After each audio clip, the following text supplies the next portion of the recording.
Hey guys, Sonny Bryson here, and welcome back to the channel. And in this video, I'm going to tell you exactly what a margin account basically is, how it works, how to open up one, should you do it, the pros and cons, and everything about margin accounts. And the reality is that a margin account is very simple.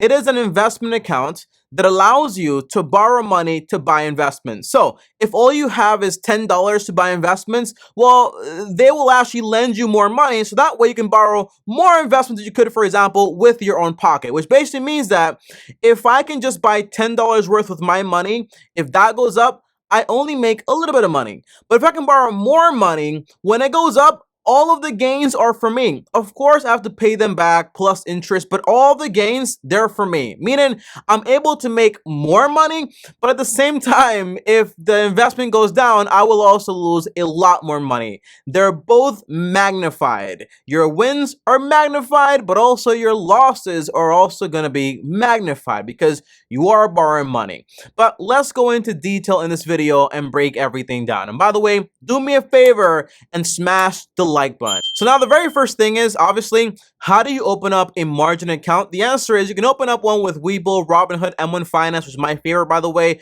Charles Schwab, TD Ameritrade. All of those brokers, they usually have margin accounts available because they want you to be able to borrow money, to buy investments, but on top of that, it's also another income source for them. And whenever you're borrowing money, obviously, they do require credit checks. But in reality, this is not like you buying a home, where when you buy a home, the collateral is the home, so they got to make sure that the value is right and all this other stuff, which does make sense. But the main thing is that the collateral on your investment account is going to be the investments that you actually are buying. So the only way they lose money is they don't lose money, right? It's very rare because if things are not going that well, they basically just sell all your investments and boom, they have their money back. So this way, when you have collateral, you don't need to have a great credit score because it's going to be taken care of. But you do require to have a certain amount of money invested or deposited into the account, so then you can basically start investing some money. That's the idea. So it's not like you're gonna go in there,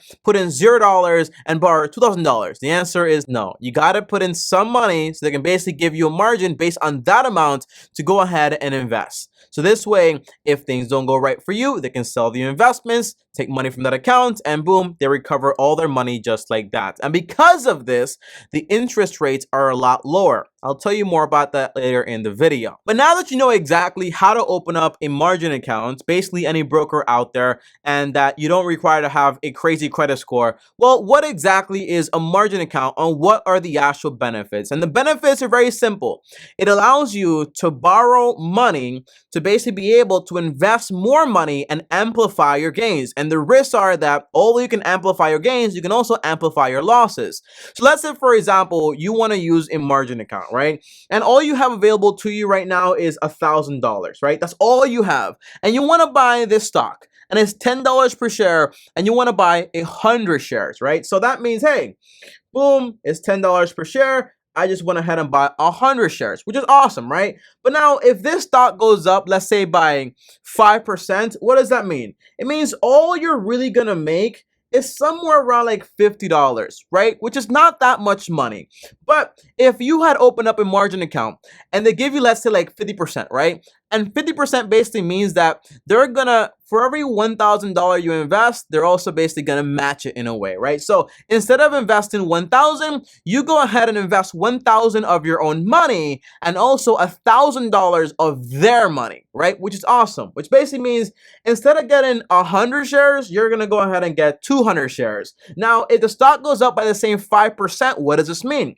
It means basically that because you have $2,000 in here, multiply by 0.05, which is 5%, you actually make $100. It basically means you kind of double the amount of money you would have made just with your money. And that's awesome. By the way, whenever you're investing money with a margin account, they don't get a piece of the profits, just like they don't get a piece of the losses. That's like how it actually works. So if you made, for example, let's say 1,000,000,000%, you get all that for yourself. Your only responsibility is going to be that, hey, although you made, well, you invested $2,000, right? Overall, 1,000 you, 1,000 them, and also the profit is $100, right? So that makes it, for example, 2,100.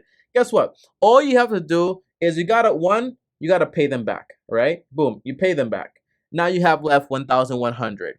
Now, let's say, for example, also you take your money out because it's not really a part of the profit. So in reality, that's also minus 1,000 because basically that's your money. You have left $100 in profit. But remember, they have interest. So they're going to charge you interest. And interest might be, for example, on an amount like this is really about nothing.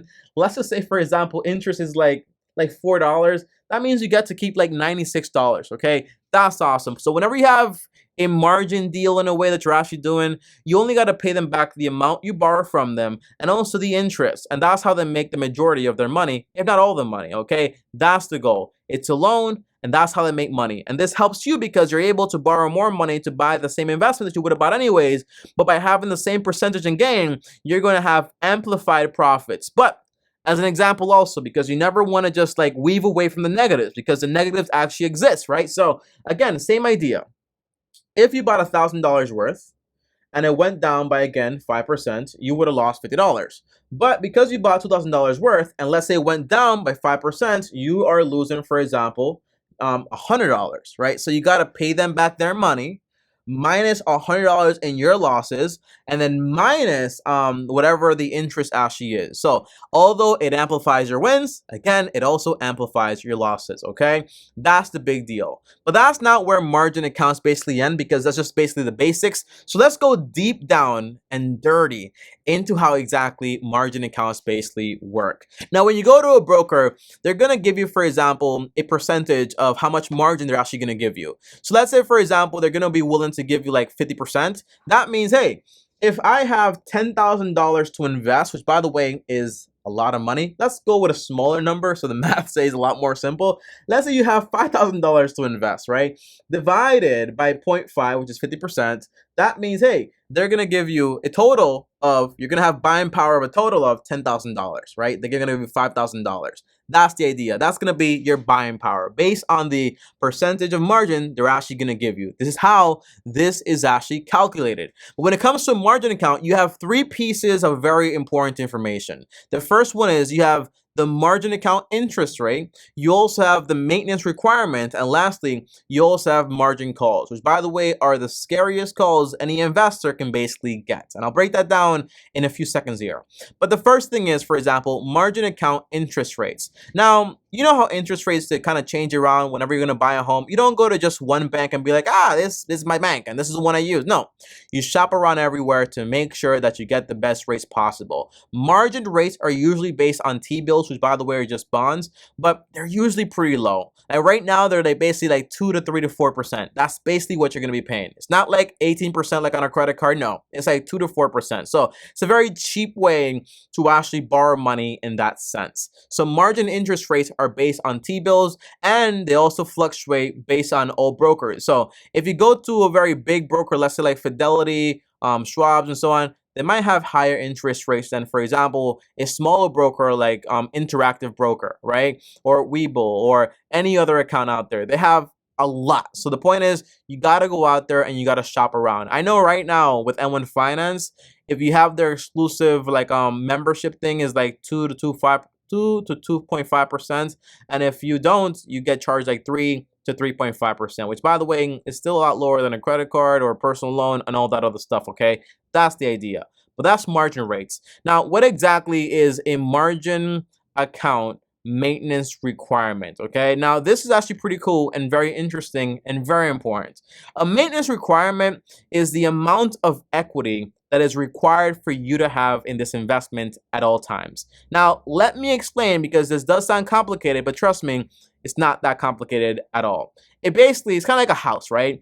Whenever you buy a home, the amount of money you put in is going to be, for example, your equity. The amount of money you have in this deal is your equity. Now, because the investments, right, the actual stocks or the collateral for the bank or the broker in a sense here, the idea is because this fluctuates up and down, your equity is always going to be changing day to day. So they want to maintain it at a certain level. That way they can assure that if things go very bad, they can basically sell all your investments very quickly, or you can deposit money to bring it back up, so that way they don't carry that much risk of losing their money, okay? Because they want to make sure under every circumstance, all they have to do is sell their investments, and that way they can basically make sure they get their money back, okay? That's the idea. So, in very few words here, and an example for all my visual learners out there, okay? So here's the goal, right? If you want to buy this investment, and again, they gave you $10,000 overall, that's your buying power. You have 5,000, they gave you 5,000, that's the idea, 50% or so on. Now, if you want to buy, for example, put all this money into one stock, right? You're buying $10,000 worth, right? That's how much you're buying worth. Now, how much of your own money do you have in there? The answer is you have $5,000 of your own money, or you have, for example, $5,000 of their money also. But $10,000, the overall purchase or the overall value right now of that investment, minus what you actually owe them, which is $5,000, leaves left $5,000. That's how much money you have left over, right? The value of the investment minus the amount of money you borrow from them is basically how much money you have over, right? Now, this is obviously 50% of 10,000, right? It's pretty obvious stuff. Divided by 10,000, that gives you 0.5, which is the same as 50%, right? Your equity in this deal is basically 50%. That's great. Now, a lot of brokers, they're required to have a maintenance of around like 25% to 30% to 35%, and it's different based on all investments because some investments are a lot more volatile than others, okay? So if you have like an ETF, it might be like 25%. That's the idea. But let's say, for example, again, you bought in overall at $10,000. That's the value of this investment. Now, this investment dropped from $10,000, okay, all the way down to $7,000, right? Which basically means $7,000, that's the value of this investment right now, minus the amount of money you owe them, right? That's minus 5,000, only leaves you with $2,000 worth of equity. So what does that mean? Well, $2,000 divided by 7,000, that means, hey, Tommy, you only really have inside of this deal, let's say around 28.57%, right? And they require you to have, in this case, imaginary case, 30%. That is your minimum maintenance, right? So this means you're actually short. Now, how much are you actually short? Well, multiplied by the $7,000. You can ignore all this math, honestly. But the idea is you're gonna be short around like $100 exactly. Because when you think about it, right? So if you need 30% and the value is $7,000 multiplied by 0.30, you need 2,100. How much do you have in equity right now? The answer is 2,000. So minus $2,000, that means basically, hey, you're missing $100. The way I would basically usually do it is say, hey, I only have $2,100 right now, but I need to have 2,100, which makes the number negative. So it tells you, hey, you need to deposit in this account $100 to bring it back up to stand-in, or for example, sell some investments, or for example, borrow margin from other investments you actually have. And this is what they call a margin call, which I just basically explained to you also. So the main requirement is how much equity you need to have in that deal. But a margin call is whenever your equity dips below the maintenance, which basically means, hey, you have to step in and deposit money. And here's why. Because they have the right to go ahead and sell your investments without telling you, without actually calling you. They can just go ahead and sell it if they deem it worthy of actually selling it right then and there for their benefit. That's the idea. And obviously, the reason to do this is because they want to make sure that under every circumstance, again, they can basically just say, hey, because again, right, if you have $7,000 and you don't want to pay, they can just say, okay, we're just going to sell $5,000 worth. You keep your money in there, but boom, we have our money back. Okay, that's the idea. And if you know what I mean, that's the whole process of how they actually get it done. Okay, that's how margin calls basically work. So you can only imagine, right? This might not seem like a big deal to you right now because these numbers are so little, like $100, like deposit it, boom, that's it, right? But let's say you're dealing with a lot of money, right? Let's say you have $100,000, right? Right? And you actually made this investment. So let's say you put in like let's say you put in like 50% also again, right? So you put in like $50,000, they put in $50,000, right? Now remember in 2009, 2007, 2009, basically between there, the market went down around 50%, right? 50%. So let's say the value of this just went down from $100,000 to $50,000, right? So what does this what does this mean? It means that hey, the value just went down like crazy, right? And the minimum requirement that you have to have into this deal is, let's say, like 30%.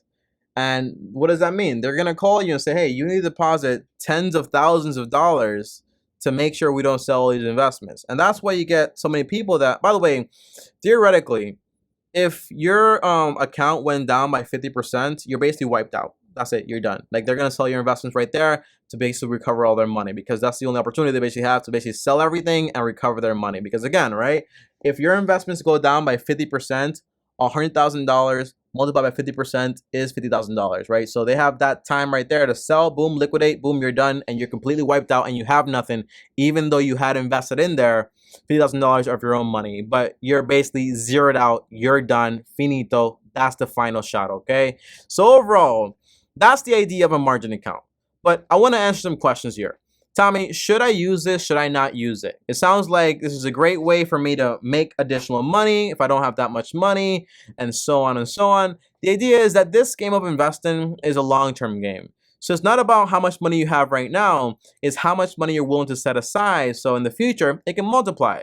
Because every dollar you invest today is really worth more like $17 to $20 into the future. So you might think you have a small amount of money being invested, but as long as you continue at it, it's going to be worth it in the end. And the big deal that in a market, you do have massive fluctuations. And then you're adding, for example, other parts that you can't control. You can't control what the interest rates are basically going to be, so they might charge you more money on that. You can't control if the maintenance level goes up, and yes, they have the power to basically increase it. So it might be 25% right now, but it can go up to 30% or 40% or 50% if they actually want to. They have that discretion. You can't control if they're going to sell your investments, if they're going to call you, if they're going to give you a little, you have no control over those things. So you're adding to a complex issue even more things that basically make it more complicated and more difficult. And that's why really good investors usually say, hey, don't do the whole margin call. It's just really risky and it doesn't really make any sense, okay? Now, if you are going to ignore everything I said here, that's fine, because everybody got to make their own choices. But here's some advice, okay? Pay your margin loans very regularly, right? So this way, you're always making sure you have a little margin of safety in there. So when things go wrong, and they will go wrong, you're not going crazy, okay? Now, also, carefully monitor your investments and your margin loan, because it does fluctuate every single day.